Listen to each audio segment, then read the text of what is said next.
I'm Ken Biberaj, a Democratic candidate for City Council. Today's conversation is with Dean Vogel from Dog Days of New York. We're going to go inside and hear about his small business and then take a walk down to the 87th Street Dog Run. Let's check it out. All right, Dean, thank you so much for taking the time to meet with us. We're here at Dog Days of New York on Broadway between 97th and 98th Street. Can you tell us why'd you open this wonderful location? Because I have a dog. Great.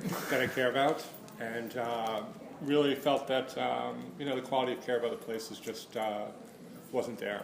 We do daycare, we do overnight boarding, we also do training, grooming, retail. As you'll see, like in the space, there's lots of natural light. Most dog care facilities are actually in the basement, so we have a low ratio of staff to dogs, and all those are things that, as a dog owner, you kind of consider to be part of caring for your dogs. So how many customers do you have from the neighborhood?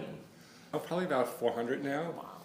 Some use us primarily for daycare, some only for grooming. It's a great mix of neighborhood dogs. And how long ago did you open?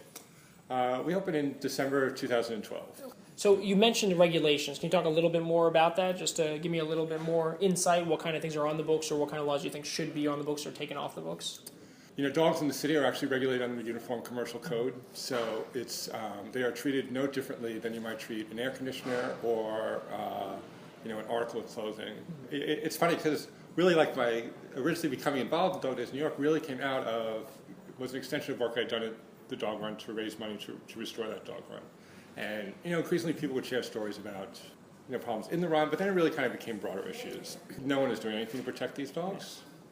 There's nothing to require you to restrain a dog while it's in a car. There's nothing to make sure that people who are working with dogs don't have a criminal history. I mean, the list goes on. So one of the things I noticed that you have on your front desk here is you're involved with a lot of nonprofits and you're using animal care as a way to, reach out to young people and so on. Our plan was always that we would sort of be beyond just a dog care facility, but sort of, a resource to the community. Because, all of us are actually dog owners who live in the community. So we do work with a bunch of different groups.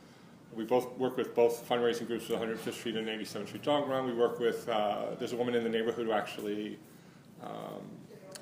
has a program using therapy dogs and working with disadvantaged youth. So, we work with a lot of different groups. We try to make sure, they're locally focused, that they basically benefit, neighborhood dogs in some way or people in the neighborhood.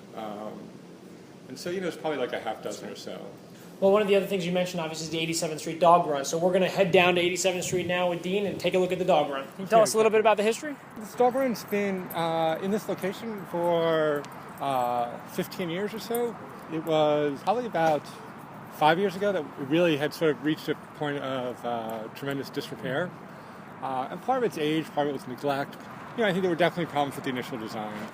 So then you, along with a lot of neighbors, you guys really took the lead and you raised almost over $100,000, right? So can you talk about what it was like to raise it and what you guys put the money towards? It took us about a year to raise that much money, but we ended up getting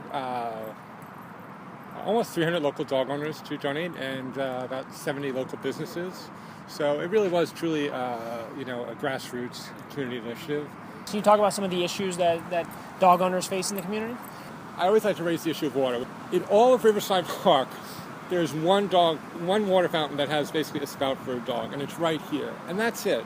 In a park that's 300 acres. I can tell you, dog owners are here every day, 365 days a year, in 2 feet of snow, 10 inches of rain.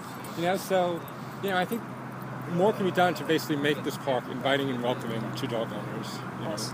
Well, look, as the unofficial mayor, I want to thank you for your time today. It was really great hanging out with you. Same here. Tell Daisy hello, and we'll see you soon. Absolutely. Thank you. I want to thank Dean Vogel for taking the time to meet us at the dog run today and to show off Dog Days of New York.